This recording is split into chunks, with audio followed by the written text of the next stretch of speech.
what do you think when you look at me? A woman of faith, an expert, maybe even a sister, or oppressed, brainwashed, a terrorist, or just an airport security line delay. That one's actually true. If some of your perceptions were negative, I don't really blame you. That's just how the media has been portraying people who look like me. One study found that 80% of news coverage about Islam and Muslims is negative. And studies show that Americans say that most don't know a Muslim. I guess people don't talk to their Uber drivers. Well, for those of you who've never met a Muslim, it's great to meet you. Let me tell you who I am. I'm a mom, a coffee lover, double espresso, cream on the side. I'm an introvert. I'm a wannabe fitness fanatic, and I'm a practicing spiritual Muslim. But not like Lady Gaga says, because baby, I wasn't born this way. It was a choice. When I was 17, I decided to come out. No, not as a gay person like some of my friends, but as a Muslim, and decided to start wearing the hijab, my head covering. My feminist friends were aghast. Why are you oppressing yourself? The funny thing was, it was actually, at that time, a feminist declaration of independence from the pressure I felt as a 17-year-old to conform to a perfect and unattainable standard of beauty. I didn't just passively accept the faith of my parents. I wrestled with the Quran. I read and reflected and questioned and doubted and ultimately believed. My relationship with God, it was not love at first sight. It was a trust and a slow surrender that deepened with every reading of the Quran. Its rhythmic beauty sometimes moves me to tears. I see myself in it. I feel that God knows me.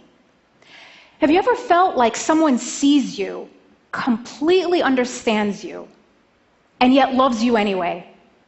That's how it feels. And so later, I got married, and like all good Egyptians, started my career as an engineer. I later had a child after getting married, and I was living essentially the Egyptian-American dream. And then that terrible morning of September 2001. I think a lot of you probably remember exactly where you were that morning. I was sitting in my kitchen, finishing breakfast, and I look up on the screen and see the words breaking news. There was smoke, airplanes flying into buildings, people jumping out of buildings. What was this? An accident? A malfunction? My shock quickly turned to outrage. Who would do this? And I switched the channel and I hear Muslim terrorist, in the name of Islam, Middle Eastern descent, jihad. We should bomb Mecca. Oh my God.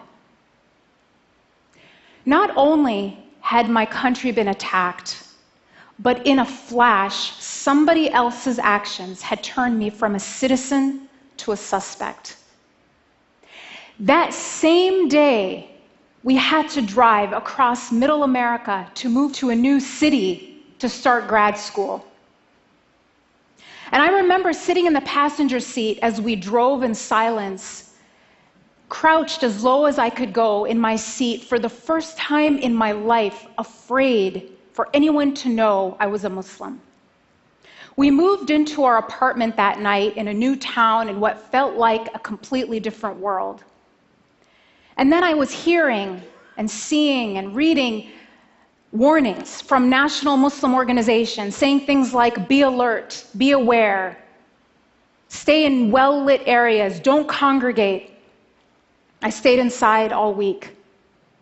And then it was Friday, that same week, the day that Muslims congregate for worship. And again, the warnings were, don't go that first Friday. It could be a target. And I was watching the news, wall-to-wall coverage. Emotions were so raw, understandably. And I was also hearing about attacks on Muslims, or people who were perceived to be Muslim being pulled out and beaten in the street. Mosques were actually firebombed. And I thought, we should just stay home. And yet, something didn't feel right. Because those people who attacked our country attacked our country.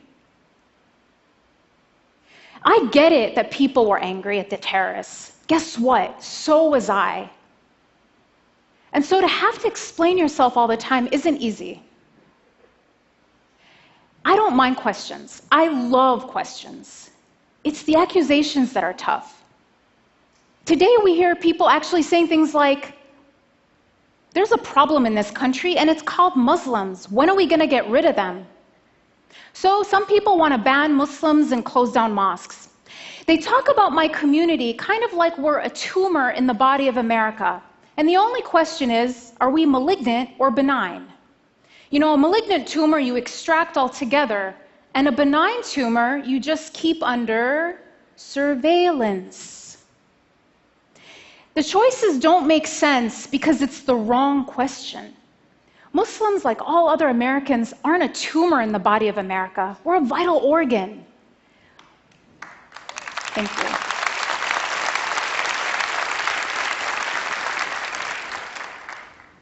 Muslims are inventors and teachers, first responders and Olympic athletes.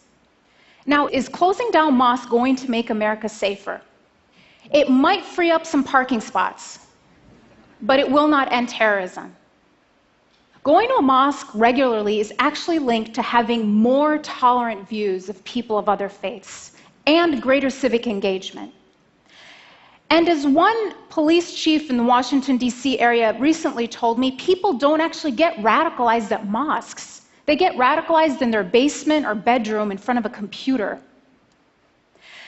And what you find about the radicalization process is it starts online, but the first thing that happens is the person gets cut off from their community, from even their family, so that the extremist group can brainwash them into believing that they, the terrorists, are the true Muslims, and everyone else who abhors their behavior and ideology are sellouts or apostates. So if we want to prevent radicalization, we have to keep people going to the mosque. Now, some will still argue Islam is a violent religion. After all, a group like ISIS bases its brutality on the Quran. Now, as a Muslim, as a mother, as a human being, I think we need to do everything we can to stop a group like ISIS. But we would be giving into their narrative if we cast them as representatives of a faith of 1.6 billion people. Thank you.